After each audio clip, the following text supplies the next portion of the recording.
Sri Krishna Parabrahmane Namaha. Sri Sadguru Paramatmane Namaha. Sarva Maharshibhyo Namaha. The fruits of the sattva, rajas and tamas are declared. 16th Shloka. Karmanah sukrutasyahu satvikam nirmalam phalam rajasastu phalam dukkham agnanam tamasah phalam. Substance. The fruit of good actions of sattvic nature is pure. The fruit of rajas is suffering, verily. The fruit of tamas is ignorance, agnana. Commentary. Every man wants happiness and not suffering. But he should do only those actions from which peace and joy arise. His actions should be pure, beneficent, and selfless. Then he enjoys peace and joy, which is the fruit of sattva guna. Suffering and ignorance arise from rajoguna and tamoguna. So the wise man should avoid all actions of the rajasic nature, because they verily produce suffering. Knowing this, no thoughtful man would willingly do wrong things in anger and passion. Knowing that fire burns, who would thrust his hand into it? No one. So also one should clearly perceive that the terrible effects of rajas and kama and krodha, rajoguna, samudbhavaha are very dangerous. Through them, man is passing through hell even in this world. He suffers from pain, restlessness, horrid dreams, fears, deluding hopes, disappointments, despair, desperation, and despondency. Such is Rajoguna.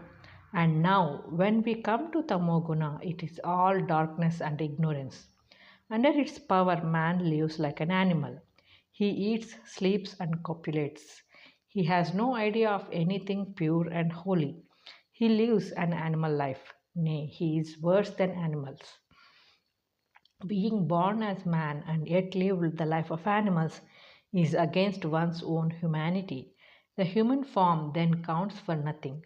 The saint and the sinner are both clad in the human garb, but there is the difference of pole to pole between the two. Tamas is the enemy of the most men. It should be overcome in every way possible. Rajasastu phalam dukkham. Let this declaration of the Lord be kept in view by every seeker, whatever he thinks and acts. If one wants peace and joy, rajas should be given up. There is no other way. Agnanam tamas phalam.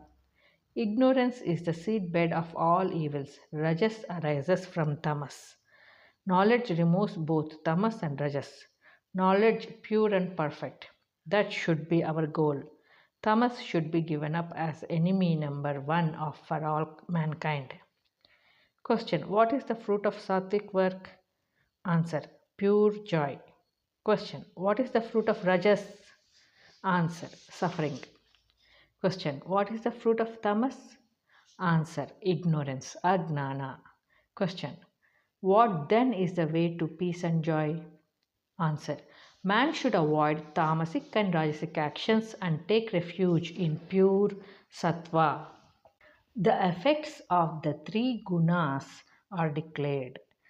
17th Shloka.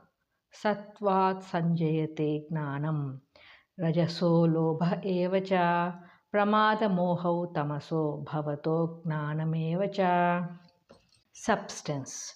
From sattva, knowledge, from rajas, greed, and from tamas, heedlessness, moha, and ignorance itself arise.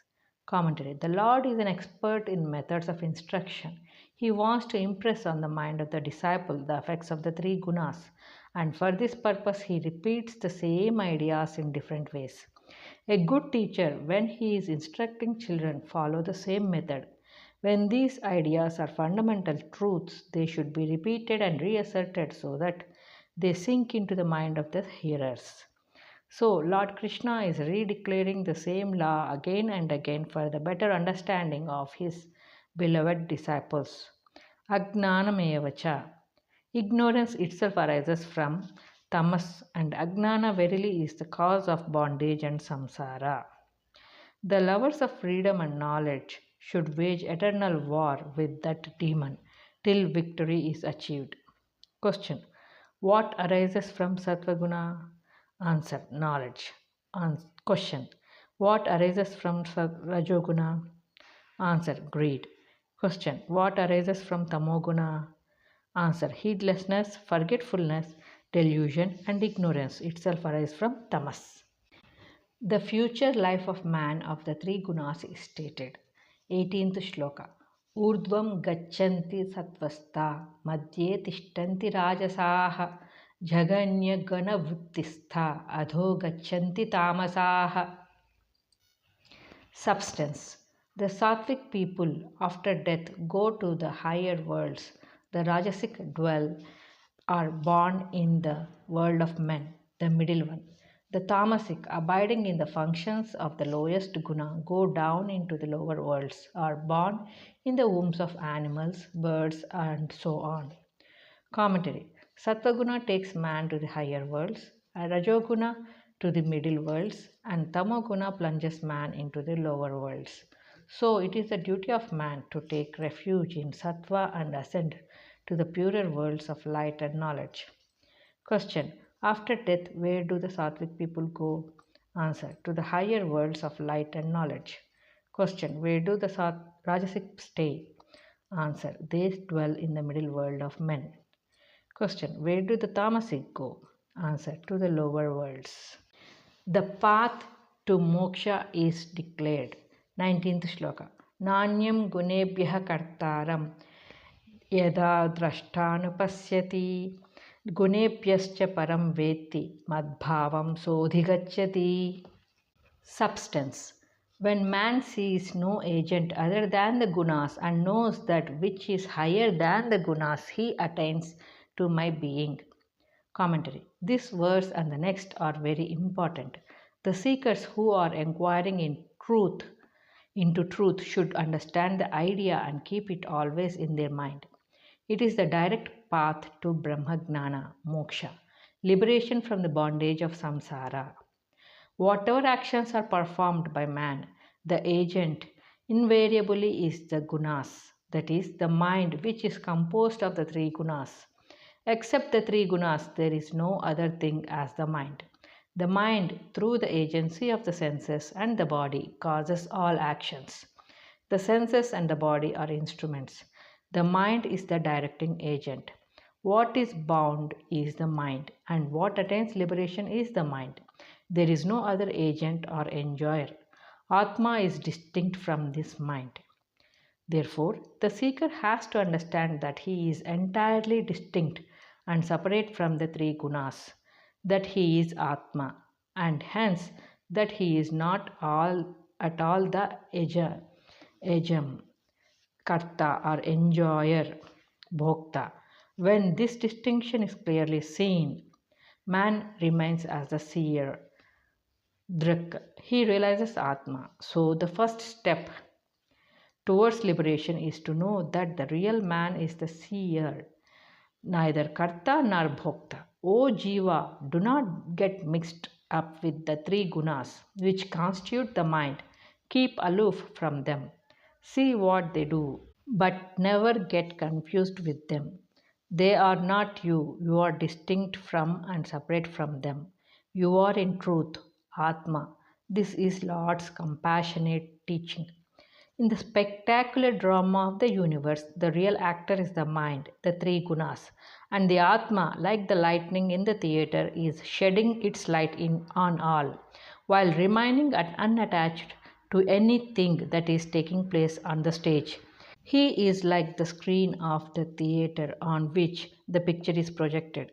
The picture is constantly changing and displaying various colors, characters, and actions.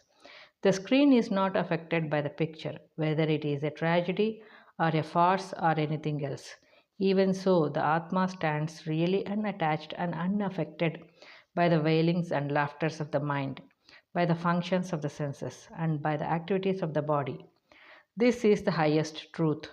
All that is considered happiness or sorrow is only the modifications of the three gunas. Out of delusion, the Jiva identifies himself with the gunas and attributes to himself what is Deha Dharma and Mano Dharma.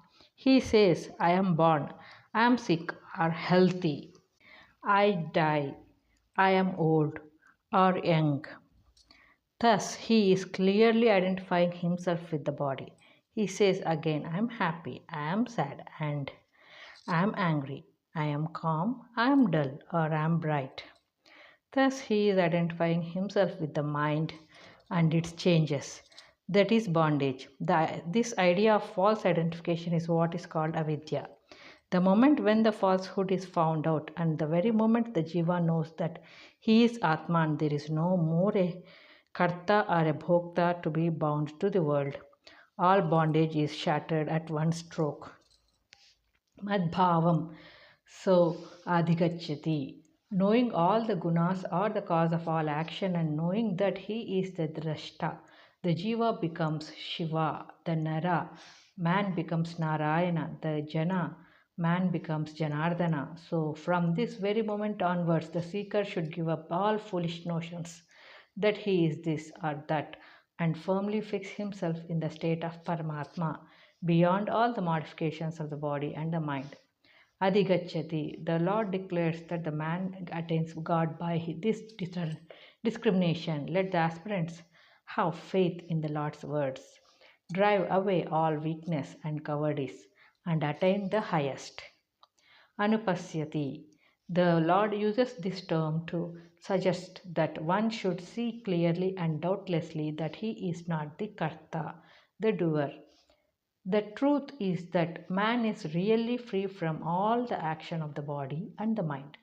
They are all caused by Prakriti, the mind composed of the three gunas, but there is a danger here.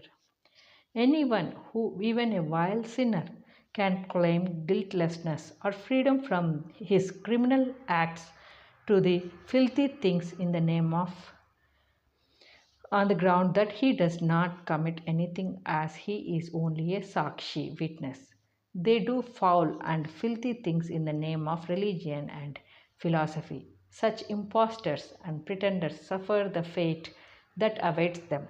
Let it be known once for all that the man of self realization can never indulge in any of the mean and the wretched, foul, and filthy things pertaining to the flesh.